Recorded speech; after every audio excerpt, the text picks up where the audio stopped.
Schedule joy in your life. Schedule it the way you would an appointment, work, or run an errand. Buy yourself the flowers, light your candles, spend your day baking or reading, watch the sunset. Make your home a place you love. Be kind to your soul. Stop waiting for joy to find you and just create it yourself.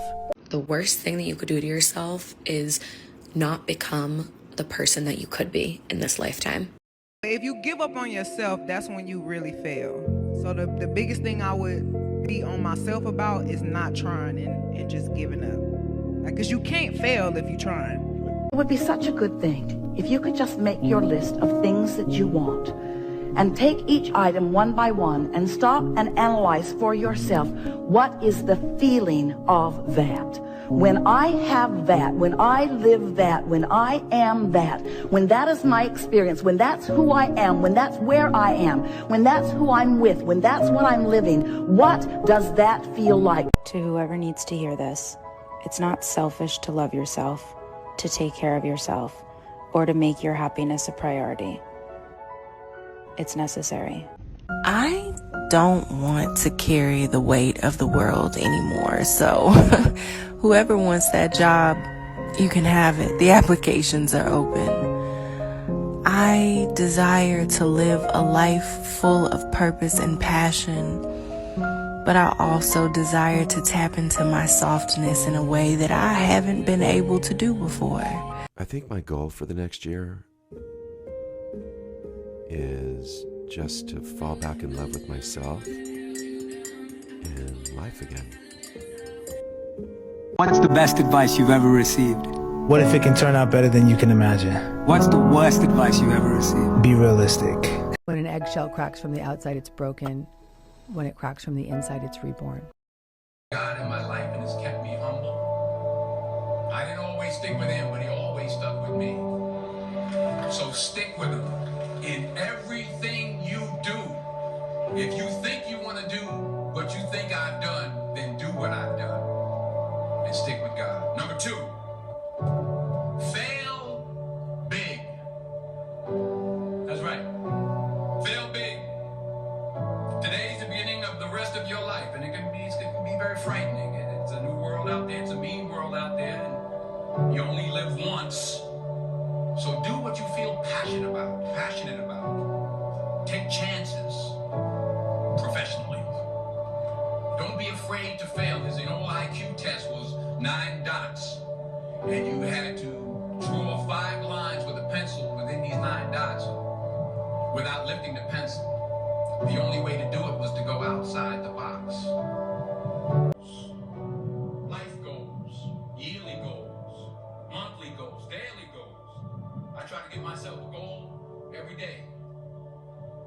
Remember, just because you're doing a lot more doesn't mean you're getting a lot more done.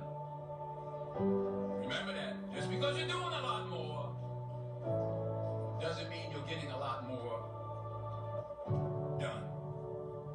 Don't confuse movement with progress.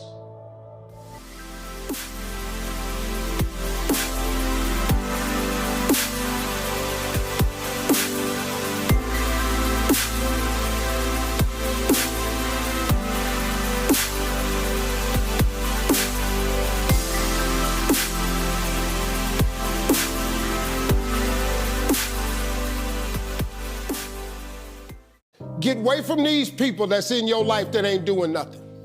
Get away from people in your life that's hating. Get away from your family members that ain't ever opened a business. Get away from your family members that ain't ever followed their dreams. Get away from your family members that ain't never been nowhere but to the family reunion. Get away from them. Get away from them. Schedule joy in your life. Schedule it the way you would an appointment, work, or run an errand. Buy yourself the flowers, light your candles, spend your day baking or reading, watch the sunset. Make your home a place you love. Be kind to your soul. Stop waiting for joy to find you and just create it yourself. One of the most hardest things in life is when you're in the pursuit of something, it seems like that's when all the obstacles come your way. But I could say this, wherever there's opposition, that's where your greatest opportunity lies. It's easier said than done, but you gotta know what you deserve and you gotta know what you want and you gotta put forth effort every day into that direction. Maturity is when you have the power to destroy someone who did you wrong, but you just breathe, walk away, and let life take care of them. No need to lower your vibe by engaging on their level. Never try to be better than someone else. Always learn from others, and never cease trying to be the best you could be. That's under your control. And if you get too engrossed and involved and concerned in regard to the things over which you have no control, it will adversely affect the things over which you have control. My day is 6 a.m. to noon, and I'm not crazy. You're crazy for thinking it takes 24 hours, just like some dude in a cave did 300 years ago. My second day starts at noon and goes till 6 p.m. That's day 2. And then the next day is 6 p.m. to midnight. What I've done now is I have changed and manipulated time. I now get 21 days a week. Stack that up over a month, I'm gonna kick your butt. Stack it up over a year, you're toast. Stack it up over 5 years, my entire life is different than it would have been otherwise. My day is 6. You can't stop life from happening. You can do something about it. Life is 10% what happened to you, is 90% what you do about it. You got to stop tripping every time something happened to you like it's the end of the world. It ain't. God has seen you through all these years of your life. Why would he bring you this far to leave you? If you're worried about your income or your future, you're concentrating on the wrong end of the scale. Look at the other end. Concern yourself only with increasing your service, with becoming great where you are, and your income and your future will take care of themselves. What's dangerous is when the universe pick you and you put on the magic glasses. There's rules that go with them. You can never take them off. You never see things as they're supposed to be. You see things as they are. And you can never force nobody else to wear them.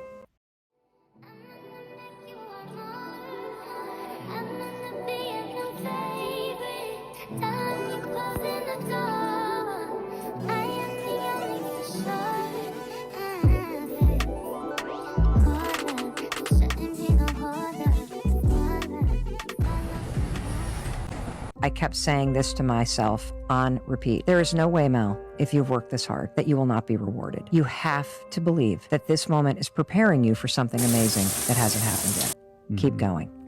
You have to believe that this moment is preparing you for something amazing that hasn't happened yet. Keep going. And so I repeated that over and over and over and over and over again as I wanted to throw in the towel, as I would start to bash myself, as I would start to feel sorry for myself and be like, nope, there's just no way I'm going to believe that something amazing isn't going to happen. I've worked too hard. Something amazing that hasn't happened is coming. And when you get yourself into that mindset, it creates a sense of resilience and momentum and resolve that you need in order to keep going when it hits the fan or when you feel disappointed or when life is beating you down. Whatever you asking God for, you got to be willing to take what come with it. You can't ask God for a big blessing if you're not ready for the big storm that comes with that blessing. You can't ask God for something that's going to change lives if you're not willing to put the work in to get you to the point where he can finally bless you. See, God is just not a God who gives because you ask. God is a God who gives because you ask with a grateful heart and you're willing to do what it takes to keep that blessing. You have to give everything you got every single day in order to fulfill the blessings that God gives you. If you do it with a good heart, if you give it everything you got, God will give it to you, but it just won't be a gift for you. It'll be a gift for everybody else because you're willing to do whatever it takes to fulfill that gift. If you don't ask, you don't get. But it's a trick. Yeah, it fools you to ask the wrong person. And the wrong person is the person in front of you.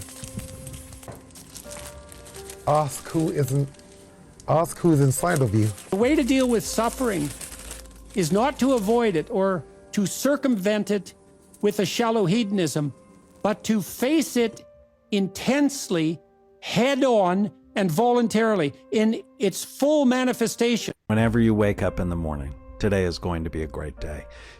You have to nudge your brain, right? We have a conscious mind, we have an unconscious mind, we have a self-image, and your subconscious is paying attention to the words that the conscious mind is saying.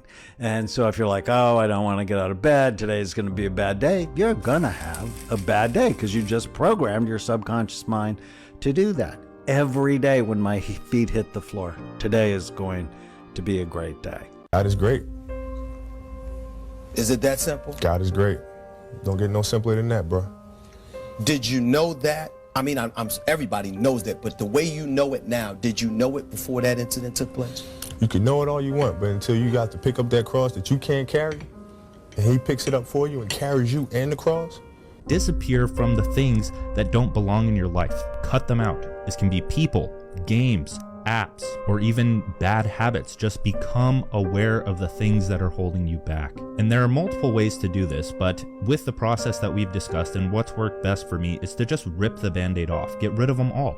You don't need to explain yourself here to other people that are going to be messaging you, hey bro, where'd you go? Just disappear. In other words, break your addiction with feeling like shit. Because that feeling like shit, has one cause, and that is, well, it has multiple causes, but we're talking about mental here, not physical, which would be attributed to something like nutrition or food, but mental energy that you are expending on people and things that don't give a fuck about you. And direct that mental energy that you now have into your vision for the future.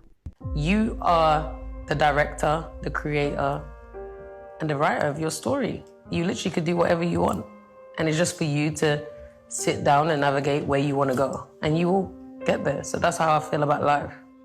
Greatness is when you make your delusions your reality. Something that's just totally unbelievable to the human's imagination.